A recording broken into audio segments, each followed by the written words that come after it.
Welcome to Moni சமையல். இன்னைக்கு chicken biryani எப்படி செய்யறதுன்னு பார்க்கலாம். அதுக்கு தேவையான பொருட்கள்: எண்ணெய், நெய், பட்டை, பிரியாணி இலை, லவங்கம், வெங்காயம், தக்காளி, பச்சை மிளகாய், புதினா, கொத்தமல்லி, தயிர், மிளகாய்த்தூள், உப்பு. இன்னைக்கு 1 கிலோ சிக்கன் பிரியாணி செய்ய போறோம்.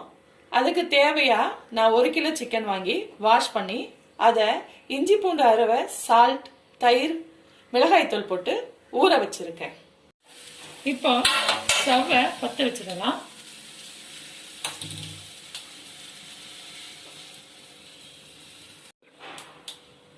இப்போ எண்ணெய் சேர்த்துடலாம்.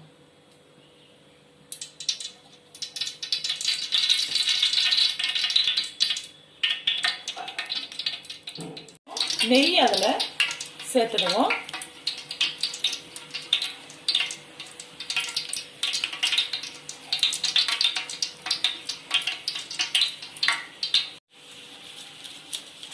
எண்ணெய் காஞ்சதும் பிரியாணி இலை, பட்டை, லவங்கம், ஸ்டார் பூ, கல்பாசி எல்லாம் சேர்த்துக்கணும். அதுக்கப்புறம் வெங்காயம் சேர்த்துக்கணும்.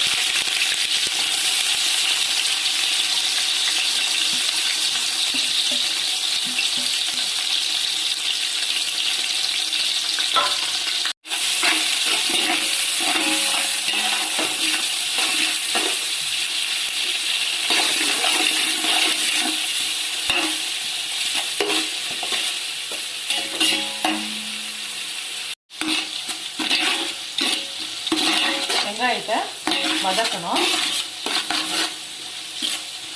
ரொம்ப வதக்க வேண்டியதில்லை, ஒரு கண்ணாடி பதம் வர நல்லா வதக்கணும்.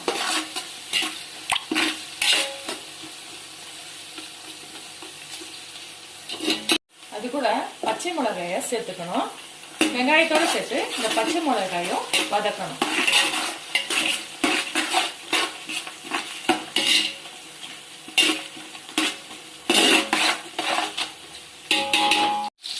வெங்காயம் நல்லா வதங்கிடுச்சு, பச்சை மிளகாவும் கலர் மாறிடுச்சு. இப்போ இது கூட நம்ம இஞ்சி பூண்டு அரைவையை சேர்த்துக்கலாம். நான் 2 ஸ்பூன் சேர்த்துக்கலாம். இஞ்சி பூண்டு சேர்த்துட்டு அதை நல்லா கலர் விடணும், இல்லைன்னா அடி பிடிக்கணும்.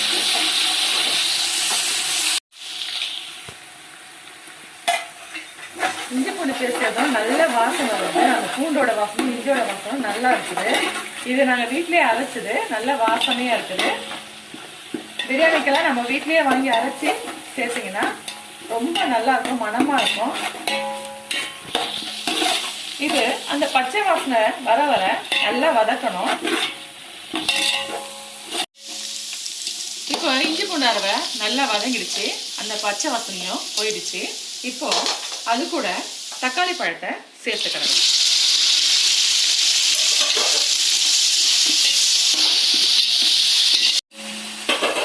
தக்காளி பழம் சேர்த்ததும் உப்பு அதில் போட்டு வதக்கலாம். தக்காளி சேர்த்த பிறகு அது கூட புதினாவை நம்ம சேர்த்துக்கலாம்.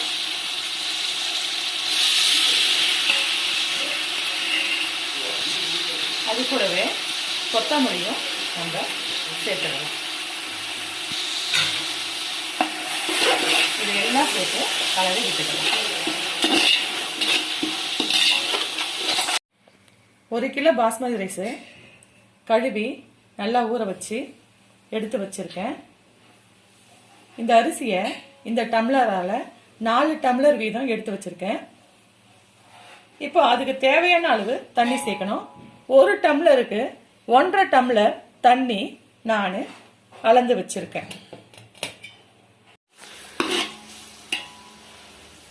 தக்காளி நல்லா வதங்கிடுச்சு. இப்போ அது கூட தேவையான அளவு மிளகாய்த்தூள் சேர்த்துக்க போறேன்.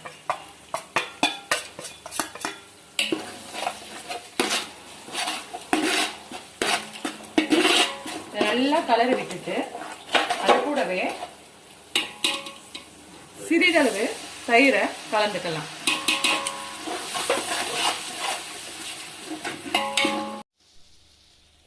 இப்போ உப்பு கார பதம் நம்ம பார்த்துக்கலாம்.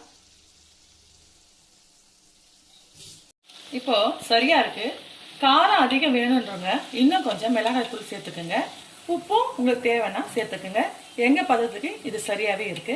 இப்போ இதனோட நம்ம ஊற வச்சு இருக்கிற சிக்கனை இதோட சேர்த்துக்கலாம்.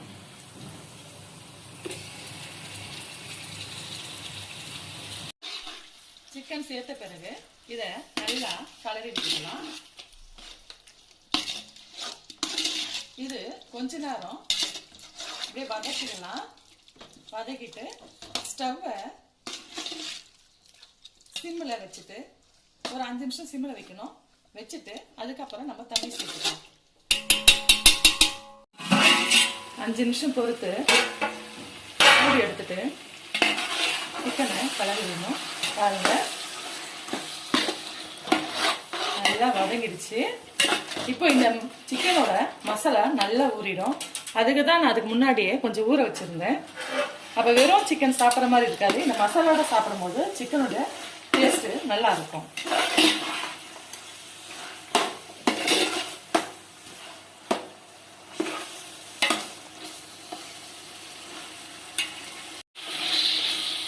இப்போ நல்லா கலரி விட்டுட்டு நம்ம தண்ணியை சேர்த்துக்கலாம்.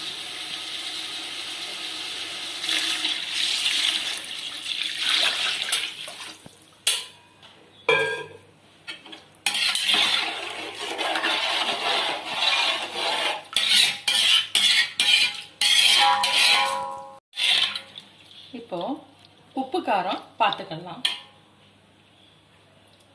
தண்ணி சேர்த்ததுக்கு அப்புறம் கொஞ்சம் பார்த்தாதான் நமக்கு கரெக்டா வரும். அதனால பார்த்துடலாம். உப்பு கொஞ்சம் ஜாஸ்தியா இருக்கணும். அப்பதான் பிரியாணி நல்லா இருக்கும். உப்பு கம்மியா இருக்கிற மாதிரி இருந்தா ஒரு மாதிரி இருக்கும். அதனால கரெக்டா கொஞ்சம் தூக்கலாவே இருக்கணும். தண்ணி சேர்த்தாச்சு. இப்போ இத ஒரு மூடியால மூடிடலாம். கொதி வந்த பிறகு அரிசியை நம்ம சேர்த்துக்கலாம். இப்ப தண்ணி நல்லா கொதிச்சிடுச்சு. இது கூட நம்ம அரிசியை சேர்த்துக்கலாம்.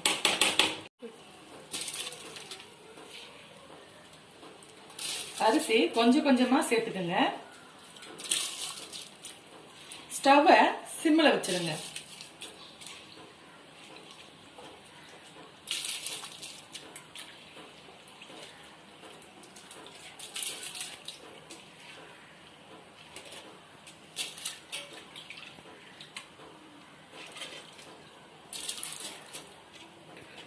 தண்ணியை நல்லா வடிச்சு எடுத்துடணும். தண்ணி இருக்கக்கூடாது. அதில்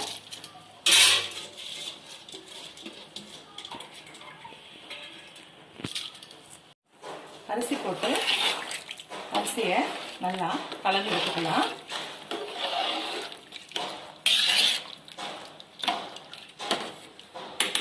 அடுப்பை மீடியம் ஃப்ளேம்ல வச்சிடலாம். மீடியம் ஃப்ளேம்ல வச்சுட்டு இத மூடி போட்டு மூடி வச்சிடலாம்.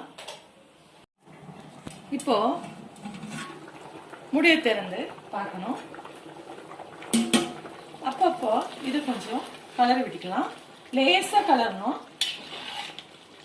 இல்லைன்னா அரிசி ஒடிஞ்சிடும். அதனால தான் மெதுவா கலரி பார்க்கணும்.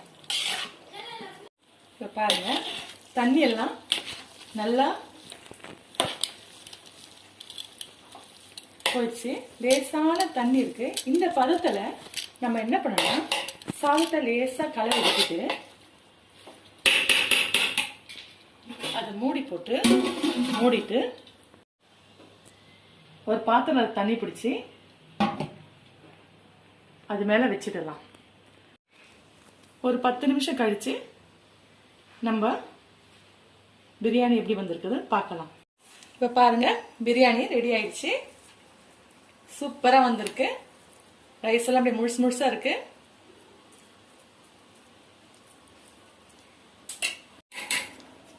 இப்போ ஸ்டவ்வை ஆஃப் பண்ணிடலாம்.